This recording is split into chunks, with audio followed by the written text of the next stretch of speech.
เป็นหยังบ่คิดสั่งตัวเจ้าดอกนะที่ทิมที่ป่าไอไปอย่างให้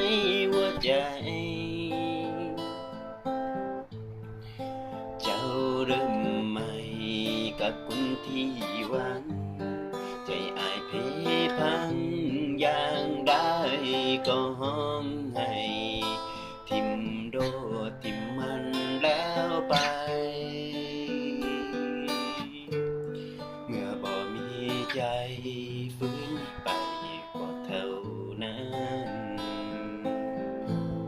เมื่อบ่สำคัญมันก็บ่มีความหมายหากเจ้าเป้ตายสุดท้ายก็คงโศกสันยุกเหล้าขาวขึ้นดินสะร้องเจ้าไรของกับเขาคนนั้นส่วนไอ้ก็สร้างหัวมันคนไม่สำคัญทิมมันไปตรงนี้ทิมหายไว้อยู่กลางทางกับหัวใจที่มันเก่าหางพร้อมกับ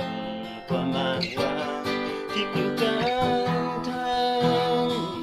ทิมมันไว้ตรงนี้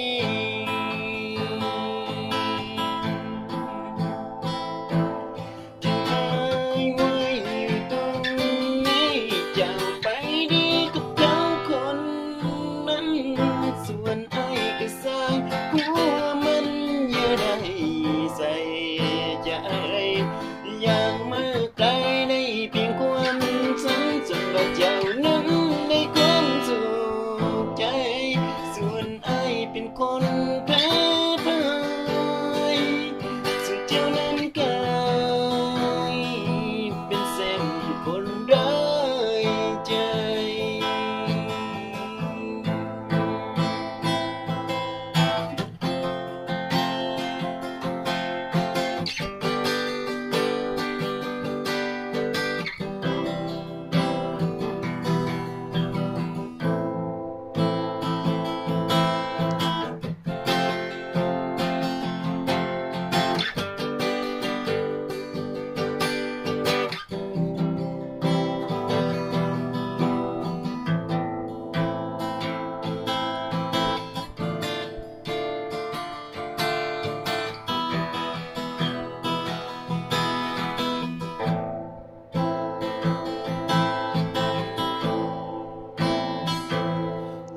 แต่นี้จุดที่ความหังบ่จริงจังคนที่น่าไว้ดอกดังนับแต่นี้ขอหลีกให้ห่างไกลหลีกจากคนนิสัยมันอย่ามารอให้ห่างแล้วก็จากไปถึงจากนี้สิบ่มี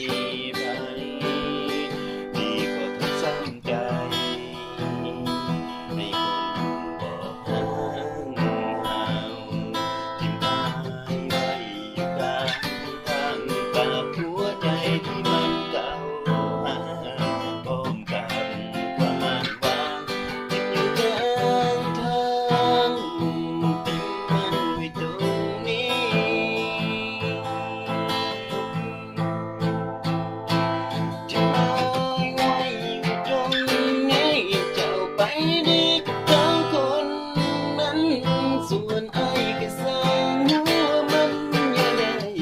ใส่ใจอย่างมากไกลได้เพียงความจำจนว่าเจ้านั้นในความสุขใจ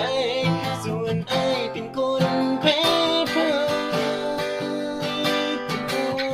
ไว้อยู่ตรงนี้ให้เจ้าไปดีกับเขาคนนั้นส่วนไอ้